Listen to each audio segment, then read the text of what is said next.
नमस्कार, सत्यहिंदी.com में आपका स्वागत है। एक नजर अब तक की सुर्खियों पर। देश के सबसे पुराने राजनीतिक दल कांग्रेस में अध्यक्ष पद का चुनाव बेहद रोमांचक हो सकता है और 2 दशक बाद कांग्रेस को गांधी परिवार से बाहर का कोई अध्यक्ष मिल सकता है।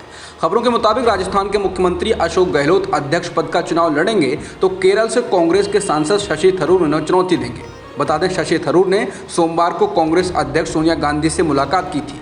शशि थरूर ने उदयपुर चिंतन शिविर के बाद सामने आए उदयपुर संकल्प का भी ट्विटर पर जोरदार समर्थन किया है।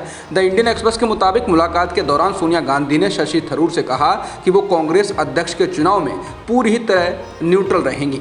दूसरी ओर पिछले महीने खबर आई थी कि कांग्रेस अध्यक्ष सोनिया गांधी और पूर्व अध्यक्ष राहुल गांधी ने अशोक गहलोत से पार्टी का अध्यक्ष पद संभालने का आग्रह किया था।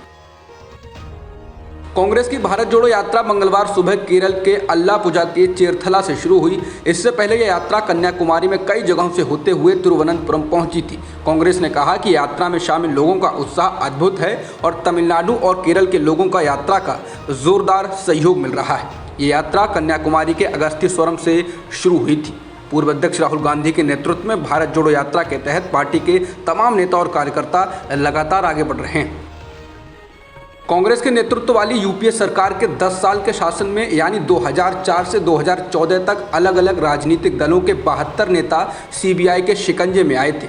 इसमें से केवल 43 नेता विपक्षी दलों के थे। इस हिसाब से यह आंकड़ा 60% होता है, लेकिन बीजेपी के नेतृत्व वाली एनडीए की दूसरी सरकार के 2014 से अब तक यानी 8 साल के शासन में ही 124 नेताओं के खिलाफ सीबीआई ने कार्रवाई की है। इसमें से 118 नेता विपक्षी राजनीतिक दलों के हैं और ये आंकड़ा 95% है।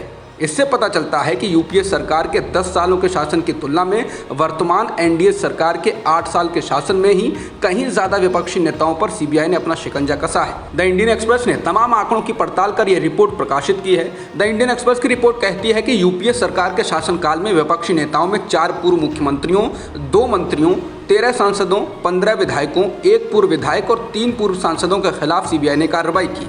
इनमें से 12 नेताओं को गिरफ्तार किया गया, 30 के खिलाफ चार्जशीट दायर की गई, 6 मामलों में क्लोजर रिपोर्ट लगाई गई, जबकि 6 नेता दोषी पाए गए और 7 नेता आरोपों से बरी हो गए।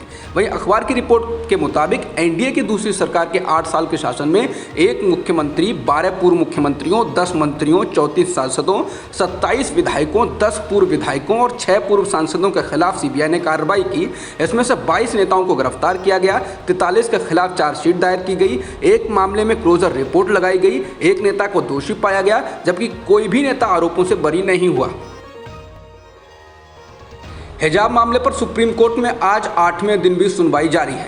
आज राज्य सरकार की ओर से पेश वकील अपना पक्ष रखेंगे और अपना पक्ष खत्म करेंगे। स्टेट की ओर से सॉलिसिटर जनरल तुषार मेहता और एएसजी नटराज बहस कर रहे हैं। वहीं इससे पहले सुनवाई के 7वें दिन सीनियर वकील दुष्यंत दवे ने सोमवार 19 सितंबर को हिजाब के समर्थन में कई तर्क पेश किए। उन्होंने भारत को कई संस्कृतियों वाला देश बताते हुए संविधान का भी उल्लेख किया। उन्होंने कहा कि संविधान के बिना हम कहीं के नहीं रहेंगे। लाइव ब्लॉग के मुताबिक उन्होंने कहा कि कोई बताए कि मुस्लिम लड़कियों के हिजाब पहनने से उसकी भावनाएं भड़की हों। पहले तो सारा विवाद लव जिहाद पर था, अब शिक्षण संस्थाओं में मुस्लिम लड़कियों के हिजाब को मुद्दा बनाया जा रहा है। ये किसी समुदाय को हाशिए पर ढकेलने का एक पैटर्न है।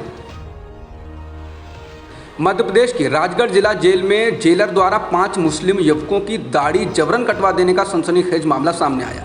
युवकों को शांति भंग करने के आरोप में पकड़ा गया था। जेल भेजा गया तो जेलर ने 5 की दाढ़ी कटवा दी। युवकों का आरोप है कि उन्होंने विरोध किया तो जेलर ने कहा, पाकिस्तान से आए हो क्या। जानकारी के अनुसार राजगढ़ जिले की जीरापुर तहसील के 5 युवकों कलीम खां, तालिब खां, आरिफ खां, सलमान खां और वहीद खां को 13 सितंबर को राजगढ़ जिले की जीरापुर पुलिस ने शांति भंग करने के आरोप में पकड़ा था। सभी पर भारतीय दंड विधान की धारा 151 लगाई गई थी। इनकी किसी भी तरह की पुरानी आपराधिक हिस्ट्री नहीं है। शिवसेना की दशहरा रैली को लेकर अभी भी पेच फंसा हुआ है। इस बीच खबर है कि शिवसेना के बागी गुट एकनाथ शिंदे को बांद्रा के बीकेसी मैदान पर दशहरा रैली करने की मंजूरी मिल गई है, लेकिन शिवाजी पार्क पर अभी तक कोई फैसला नहीं हुआ है। उधर शिवसेना प्रमुख उद्धव ठाकरे ने एक बार फिर शिवाजी पार्क मैदान पर ही दशहरा रैली करने की बात कही। ठाकरे का कहना है कि शिवसेना की जो परंपरा पिछले 5 दशक से चली आ रही है वो इस साल भी जारी रहेगी। बता दें, महाराष्ट्र में चल रही राजनीतिक उठापटक के बीच उद्धव ठाकरे की शिवसेना और बागी शिंदे गुट के बीच जंग जारी है। महाराष्ट्र की एकनाथ शिंदे सरकार जहां हर रोज ठाकरे सरकार द्वारा लिए गए फैसलों को पलट रही है, वहीं अब शिवसेना की परंपरागत दशहरा रैली पर भी संकट के बादल मंडराए हुए हैं। इस बीच एकनाथ शिंदे गुट को अच्छी खबर ये मिली है कि उसे बांद्रा के बीकेसी मैदान में दशहरा रैली करने की मंजूरी मिल गई, जबकि दादर के शिवाजी पार्क में रैली करने को लेकर अभी तक बीएमसी ने कोई फैसला नहीं किया है। बीएसपी प्रमुख मायावती का बीजेपी सरकार पर लगातार हमले का आज मंगलवार 20 सितंबर को दूसरा दिन है। उन्होंने कल सोमवार से यूपी की योगी आदित्यनाथ सरकार पर हमला बोलना शुरू किया था। मायावती ने मंगलवार को विपक्षी पार्टी सपा का पैदल मार्च रोकने के लिए सरकार की निंदा की, तो कल सोमवार को उन्होंने बेरोजगार युवकों के आंदोलन को लेकर सरकार पर हमला बोला था।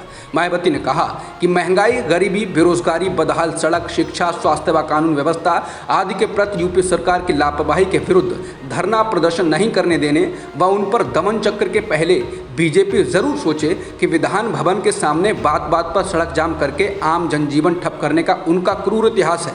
बहुजन समाज पार्टी के अध्यक्ष मायावती ने मंगलवार को कहा कि विपक्षी पार्टियों को सरकार की जन विरोधी नीतियों व उसकी निरंकुशता तथा जुल्म ज्यादती आदि को लेकर धरना प्रदर्शन करने की अनुमति नहीं देना बीजेपी सरकार की नई तानाशाही प्रवृत्ति हो गई है।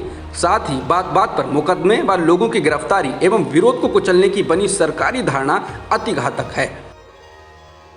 जम्मू कश्मीर की पूर्व मुख्यमंत्री और पीडीपी नेता महबूबा मुफ्ती ने राज्य के स्कूलों में रघुपति राजा राम प्रार्थना को लेकर सवाल उठाए। महबूबा मुफ्ती ने स्कूल में इस प्रार्थना को कराए जाने का वीडियो ट्वीट करते हुए लिखा, हमारे संविधान ने सबको अपने मजहब का पालन करने की आज़ादी दी है, लेकिन ये बदकिस्मती है कि हमारी ज़मीन, हमारी पहचान छीनने के बाद अब ये लोग हमारे मजहब पर हमला कर रहे हैं। 2019 से हमारी जामा मस्जिद बंद है। अब हमारे स्कूल के मुसलमान बच्चों को भजन गाने के लिए कहा जाता है। टीचर भी यही करते हैं। मुझे लगता है कि अब ये हमारे मजहब के ऊपर सीधे तौर पर हमला है। महबूबा ने इसको बीजेपी की साजिश बताया। उन्होंने ये भी कहा कि बीजेपी का जो रैपिड हिंदुत्व है वो इसकी प्रयोगशाला कश्मीर में बनाना चाहते हैं। ये नहीं चलेगा। हम गांधी जी की बहुत इज्जत करते हैं, जिनका सहारा लेकर बीजेपी ये कश्मीर में लागू करना चाहती है। वहीं बीजेपी ने पलटवार किया। जम्मू कश्मीर बीजेपी के अध्यक्ष रविंद्र रैना ने कहा, रघुपति राघव राजा राम वो भजन है जिसे गुनगुनाते हुए आज़ादी की लड़ाई में महात्मा गांधी ने देश को जोड़ने का काम किया था। इसमें आपत्तिजनक क्या है? बच्चे लब पे आती है दुआ बन के तमन्ना मेरी भी गाते हैं, किसी को कोई परेशानी नहीं है। जम्मू कश्मीर में महबूबा मुफ्ती का समर्थन करने वाला कोई रहा नहीं है, इसलिए वो एक राजनीतिक षड्यंत्र करने की साजिश कर रही हैं। बीबीसी के अनुसार उन्होंने कहा कि महबूबा मुफ्ती ये सब करके अपनी खोई हुई राजनीतिक ज़मीन वापस पाने की कोशिश कर रही हैं, लेकिन जम्मू कश्मीर की जनता को उनका ये हथकंडा मालूम है। महबूबा मुफ्ती इस तरह के बयान क्यों दे रही हैं। अब तक की खबरों में इतना ही। बाकी खबरों के लिए बने रहिए सत्यहिंदी.com के साथ।